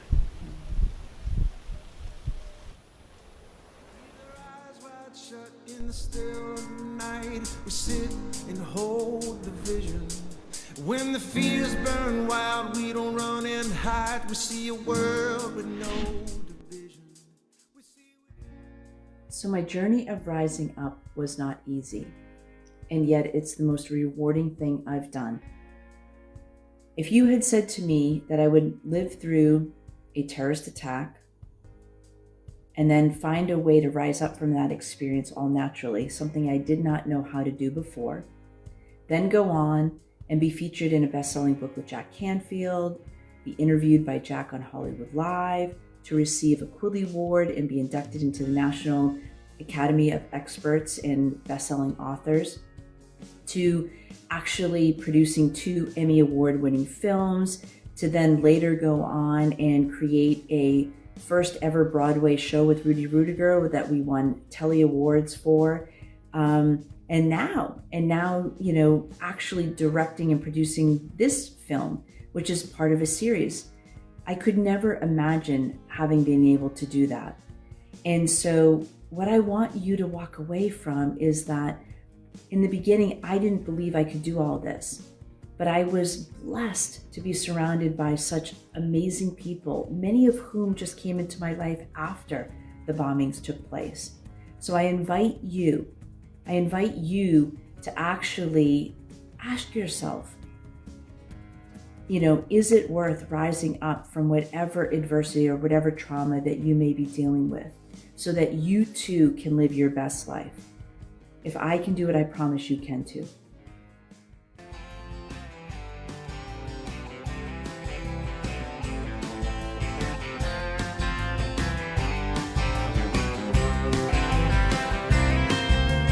How do you rise up when you feel you have fallen?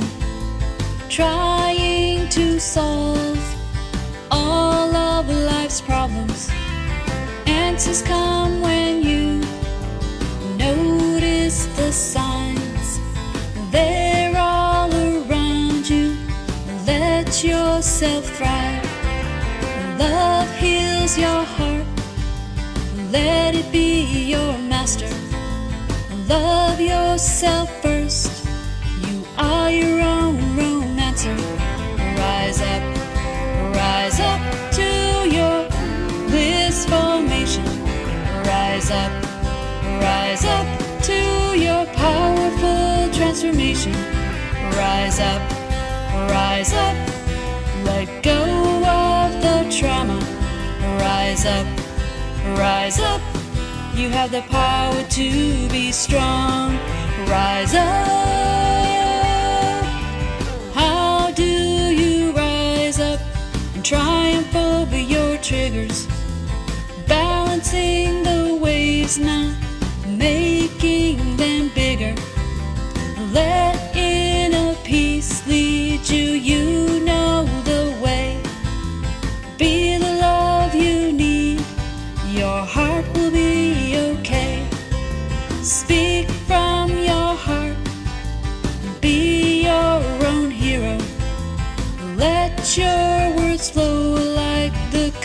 colors of a rainbow.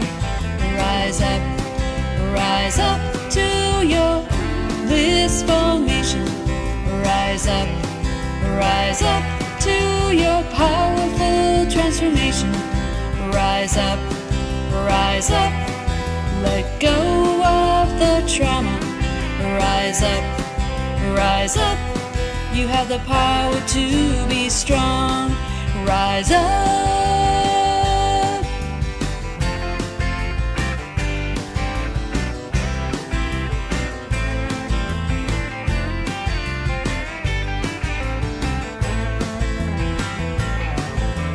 Words are not enough to describe this blissful magic carpet ride. Rise up to your... Some of you may be wondering what's next. We invite you to come join us on the Rise and Thrive movement. You can follow us on social media, you can stay tuned via email, but just know that this film is part of a series, so there's more to come. There's courses and events to help you on your journey of rising up and learning how to thrive. Rise up to your bliss formation.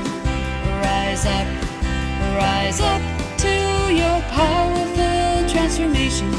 Rise up, you have the power to rise up. And yes, we've been getting wonderful viewership on unify.org, I'm hearing. So that's such a powerful movie. I'm rising up. Yeah. It's Don't you feel midnight. like What the heck? How am I going to get to sleep? I thought we'd be coming back on and we'd be I don't know if you guys felt it, but you know, the film is actually embedded with sound and light frequencies. So every time you watch it, so, you know, I'm actually usually in bed at this time. It's 11:11 actually on the East Coast, literally at this moment. And so it's past my bedtime, but I literally am energized. And every time I watch it, that's what happens. So I'm blessed. I have an incredible team that helped us create that. So Jen, while we're waiting for other people to have the courage to ask questions, how did you select all of the different components for this? Because you really cover so much in this. How did you decide the sequence and who to include? Did you have to cut out a whole bunch of this? Yeah. So I mentioned in the film that I always saw this as a trilogy. Because there's so much that I learned in the 8 years of healing from that experience. So it's now been 9 years since the bombings took place. And it took about 4 solid years for me to fully, you know, come to the other side. And then I was just kind of getting my feet wet, getting back into life. So we actually have 70 hours of footage. The biggest challenge was condensing it to, you know, 1 hour and 37 minutes. And I know for those of you that watch the whole thing, you know, but there was such powerful messages from each of the speakers. And this film was about laying a foundation. I didn't know at the time that when we decided to embark on this journey was in the beginning of COVID. Right. So I didn't realize how important that this film was going to be, and sharing the insights and wisdom that I learned, and I wanted to be able to share that with others. So it took a lot of work for us to synthesize it and pull in the pieces to tie back a storyline that could affect everyone. Right. Like everyone on the planet who is struggling with trauma or any sort of adversity could watch this film. We've actually had people contact us and said, "You've saved my life. I was on the verge of committing suicide." Yeah. I didn't know when we were making this film that it had that kind of impact. And I'm humbled. I'm actually humbled by that. Well, it is an activation. There's no question about it because I can feel it right now. And I've been blessed to get to see it a couple of times.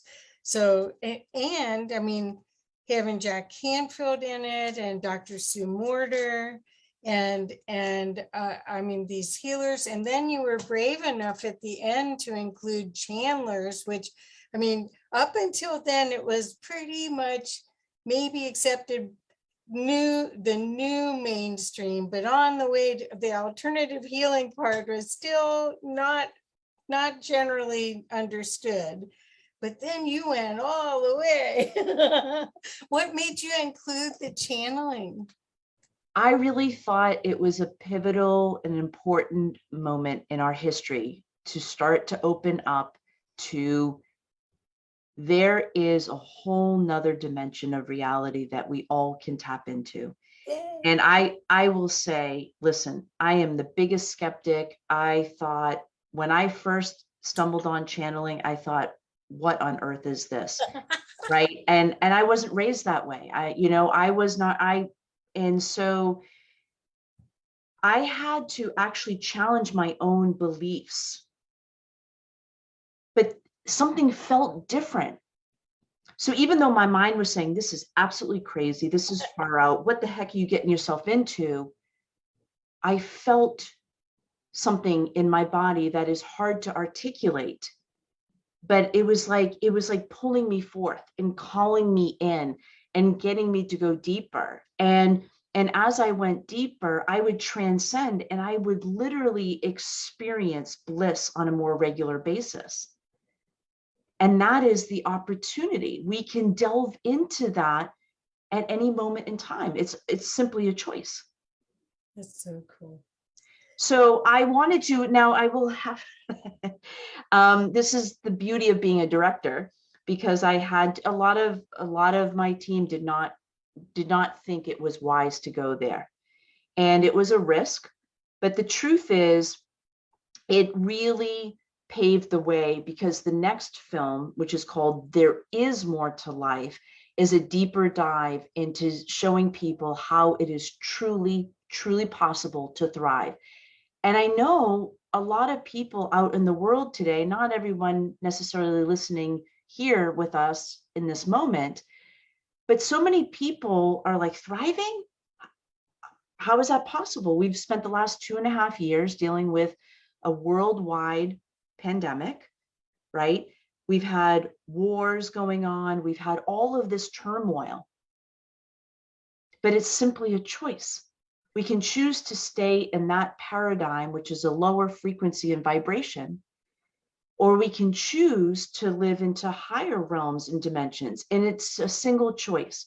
And the more I do it, and the more the people around me do it, then we collectively get to evolve. Exactly.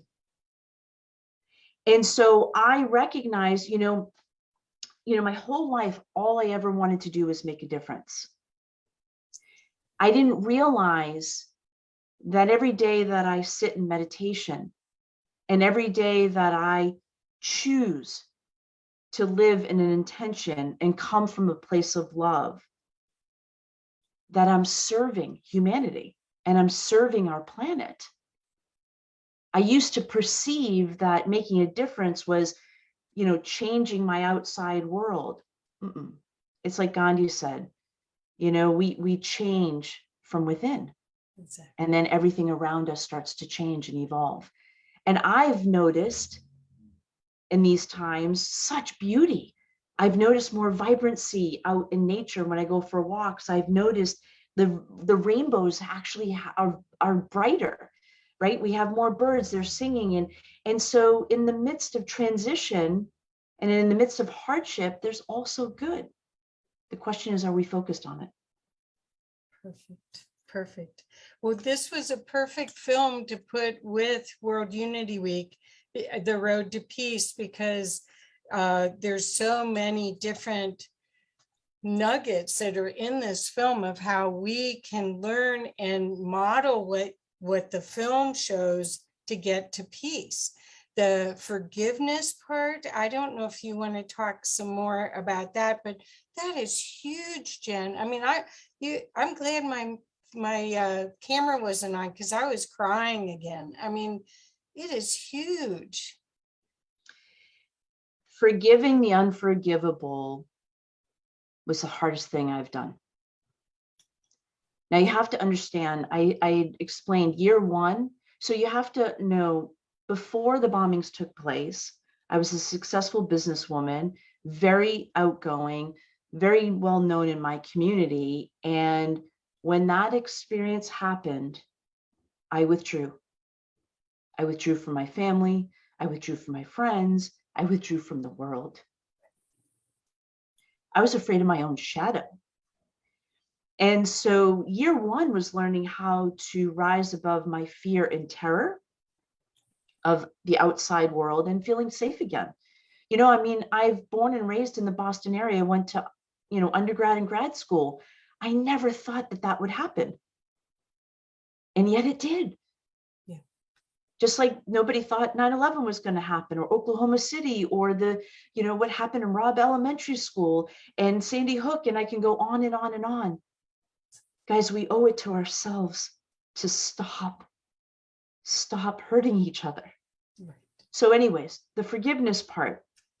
Year two, I had such rage.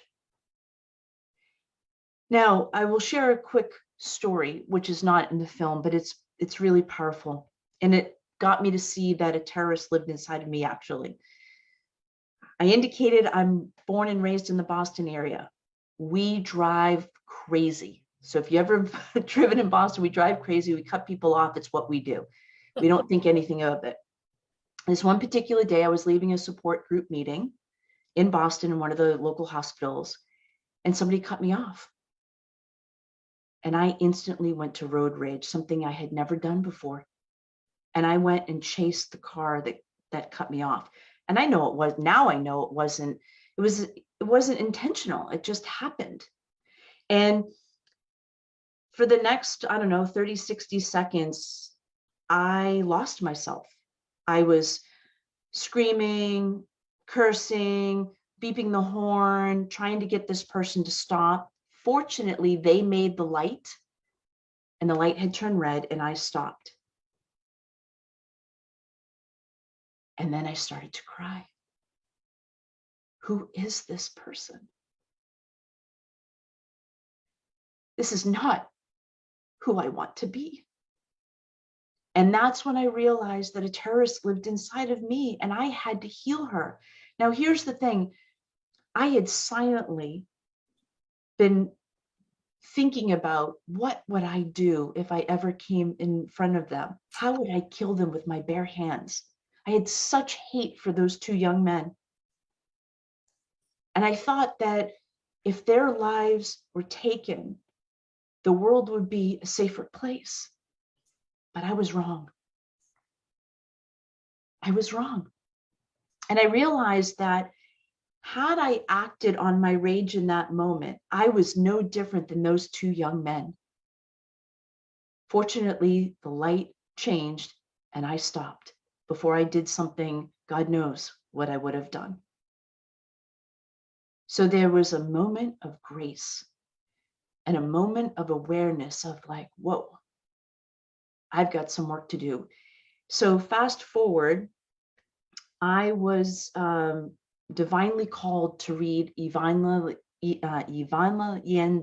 Yansen's book, 21 Days to Forgiveness. And I opened that book and I'm like, I can't do this. I shut it down. And the book kept drawing me in. And I get more upset. I'm like, how can I forgive something that has literally shattered my world, and the world as I knew it was gone? My successful career was gone. My successful business was gone. My relationships with some of my family and friends were gone. How do I forgive that? But the rage that kept coming up inside of me terrified me and scared me. And I just reluctantly in the beginning delve in. And it took several months for me to have enough courage to get to the point where I said, okay, I'm going to do this. I'm going to forgive. And that's what I did. I made a choice to forgive, not knowing truthfully what was going to be on the other side of that. It really was an experience. And as I indicated in the film, once I made the choice to forgive and I spoke it out loud in court, my whole world changed. The rage that I struggled with started to dissolve. My healing rose exponentially just by forgiving. It literally set me free. But it did something else that I never thought could happen, was when I said those words and I meant them, compassion came in for the very, very first time. So the hatred I had toward those two young men turned into compassion and love. And then it got me curious, like, who does this? What happened to them? And here's what I learned. Those two young men, they were 19 and 25, if I remember correctly at the time. They grew up in a war-torn country where bombs were laid in their city and in their backyard. I didn't grow up like that. I can't imagine what that's like. Those two young men were acting out of their trauma, acting out their rage, because nobody helped them. And so this is why I created the film, why we are on this journey, because the more that we can start to forgive one another and we can start to focus on loving and embracing one another, even though we do stupid things, I do stupid things. We're human. But when we can extend grace to each other, when we can extend compassion to each other, when we can actually look each other in the eye and say, I love you, I forgive you, the world changes. And I personally believe that the more of us that can lean into that, despite our differences, despite our different opinions, which by the way makes us unique, the more that we can do that, I do believe we can rise up to a point where we don't have to do war anymore. Yes. Yes. Go, Noelle. Yes. I just want to jump in here, Jennifer. I just have to take a breath after all that. Excuse me. Beautiful. It's just, I just feel that transformation that you went through, and and you have the compassion. Dr. Marty, who's part of the World Unity Week, she always says, "Hurt people hurt people," and you're a healing people, and you're healing people. But I'm wondering, do you have any contact with any of the families or victims, other survivors? Have they had the benefit of learning from you and from your path towards healing? Yes. So the answer is yes. When all of this took place, I became one of many people that are part of a global organization called Strength to Strength. And it's bringing people who have gone through terrorism around the world together to unite, to help each other and to support each other and to, heal and rise up from this journey together. So the answer is yes, there are people on this journey. And there are also some people that have yet get to the place that I've gotten to. And it is a journey, folks, right? It takes some time, and people have to do this on their own time, candidly. But the answer is yes. I'd also like to say that I love how you so many different modalities, and it's like a smorgasbord that you went through. But something's going to resonate with some people, and other things are going to resonate with other people. That's why I feel it was really great that you brought in the channeling. Although the first time I saw this film, I was going like, what? But, I think that's wonderful you did that. And it was part of my journey. And here's what you have to know. You have to understand that prior to the bombings taking place, my background is in finance and economics. I don't have a health degree. I don't have a medical degree. My idea of holistic wellness prior to the bombings was nutrition and chiropractor. I thought acupuncture was woo-woo, right? So the fact that I didn't even talk about it in the film, but I did, I worked with shamans. I worked with, I've just done some extraordinary things, but I never would have gone down that path if I hadn't been through the experience that I had. I was desperate. I was desperate for a better way. I was desperate to set myself free from that indelible prison sentence that I found myself in. And I was, for the first time, I think in my life, this lifetime, was so open, and I just surrendered to show me the way. And things fell into my path. And even when they fell in, I was like, you want me to do what? And actually, I did not want to do the marathon in 2017, but I had been praying and I had been sitting in meditation for months going, what's it going to take for me to come full circle? And the answer was to run a marathon. I was a spectator the day of the marathon. I have never run a marathon prior to that. And I go, you want me to do what?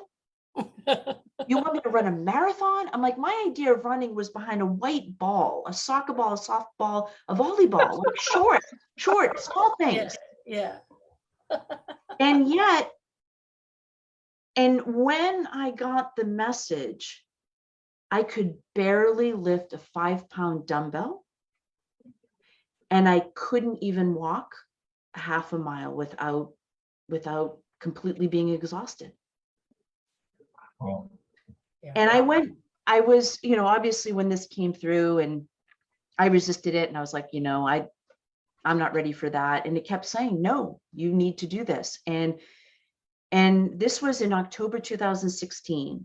And I said, okay, fine, I'll do it in 2018. And I heard, no, you're going to do it in 2017. And I knew, being an athlete, that a marathon, if you've never done a marathon, it usually takes you a year to be ready for that. And so, but God and the universe wanted me to do that 5.5 months later. And here's the other thing is, when I went to the bookstore and bought every book I could get on how to train for a marathon, I came home, I opened it up. That's not going to work.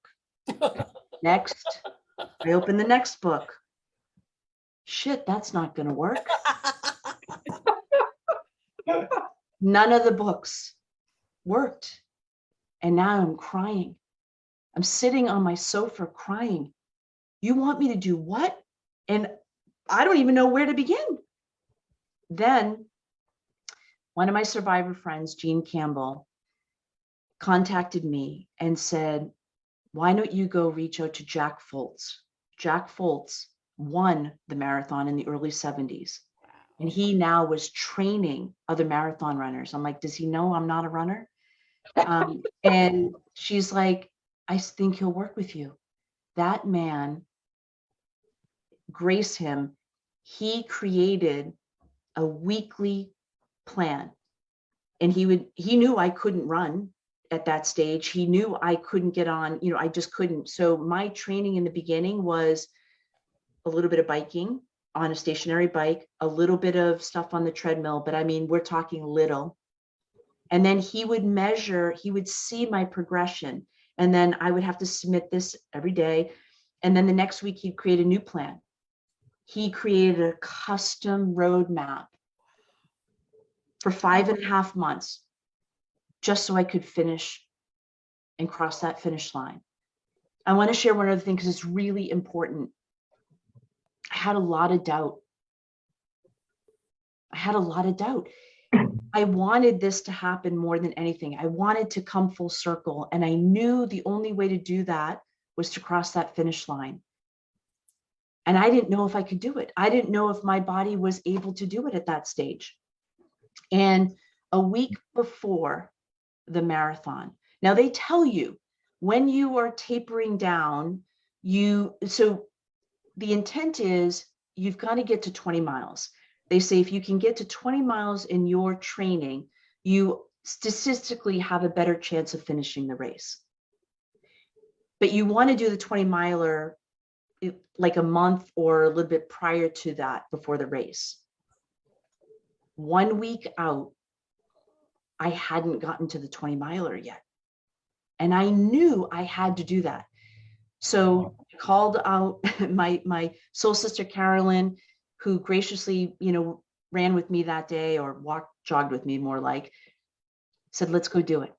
So we went out, and it took a little over 10 hours to go 20 miles. And I was in excruciating pain when we finished. And I thought to myself, how on earth am I going to finish 26.2 a week from now? Then a day or two later, I get this phone call inviting me to a women's speaking summit where Allison Levine was speaking. Allison Levine was the first female to lead a team of women to summit Mount Everest. Now, the woman that called me to invite me to hear her speak didn't know I have an obsession with Mount Everest. I've been fascinated with Mount Everest since I was a little girl. And I got an opportunity to meet Allison. And Allison was such an inspiration at such a pivotal moment, because she shared that the first attempt, they had to turn around. And the criticism that she got, and all of the flack that she got for not being able to summit. And it reminded me of how I felt the first time I attempted the marathon and I could only get 9 miles. And I said, what made you go back? And she said, it took a few years, but I just knew I had to go back to finish what I started. Mm. And then she said, I also had to look at summiting differently. And in that moment, something shifted for me. So when I went back home, I knew how to visualize. I knew how to do all that stuff. And I was meditating and visualizing 26.2 miles, but I could never see myself getting there. But her insight and her wisdom that day got me to pivot. And all of a sudden, I had this awareness of, go see how many towns you have to run through. So I went and I looked at a map, and I realized that there's only 8 towns. So for the next week, I stopped focusing on 26.2 miles. And all I focused on was I have 8 towns. It didn't matter. It didn't matter how many miles were in each town. The beauty is the first town is only like a mile out. So I was like, yes, 1 down, 7 to go. And that's all I did. Do you know? I finished the marathon. So I told you, it took me over 10 hours to do 20 miles about a week before.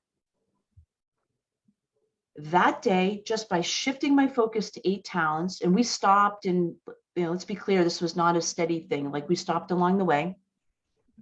I actually got acupuncture treatment at mile 7. My acupuncturist came out and gave me treatment. We finished in 8 hours and 45 minutes. Fantastic. But what's the point? Sometimes life, we get really focused on one aspect. Mm-hmm. But when we can pause, take a step back, and shift our perspective. Mm-hmm. I told you, all I wanted to do was finish. I never in my wildest dreams could have conceived that I could go 26, by the way, it's not 26.2 miles. There's a mile leading up to the start line. So it's like 27.2 miles. But it only took 8 hours and 45 minutes because I shifted my focus. Wow, that's a lesson. Another lesson. Yeah. Bob, did you want to jump in here? Yeah, I wanted to ask Jennifer, the movie and all the other activities you have planned and the trilogy and all is a opportunity for so many people to take that which they need to hear, what they need to see, and use that, whatever those bits and pieces are, all of it. Do you do any personal coaching, individual work with individuals and life coaching or motivational speaking? What other opportunities do people have to learn from your experience? Thank you for the question, Bob. So I used to do a lot of one-on-one coaching before this. Right now, my focus, so I do inspirational motivational speaking. I also like to do group-oriented work. So there are several things that we are really actively underway now. So we are literally editing the second film, which a lot of the footage came from the first film. So the second film is called There Is More to Life. And it's a deeper dive into how we can tap into, you know, our true essence and really cultivate a life of our dreams if we choose. And so there's that. Right now, we've been getting a lot of requests for people wanting to have deeper interaction and deeper conversation around the first film. So we're actually going to launch a movie club. So think of the idea of a book club. We're actually going to start to launch a movie club. So that you'll learn about that if you go to the Rise and Thrive Tribe. I'm going the opposite way, this way. This is the community where you can just join now. We're just literally building this out. And for now, you can be inspired and go on this journey with us. You know, we have some free resources there. We're building it out, but we're going to create a movie club where we're going to go deeper into the what if statements of the film and help people, you know, tap back into there. And then we're going to do some more group work. And then the third film, we're actually working on creating a research healing study. We want to get more scientific data because so many people, you know, and listen, I used to be this way. People are like, you went on this journey to learn how to heal naturally, and I can sit here before you today and I learned how to heal 100% naturally. I didn't take pain medication. I didn't do any of the stuff that the traditional medicine wanted me to do. I found alternative ways to heal that. And people have said to me, if that stuff really worked, why isn't it mainstream?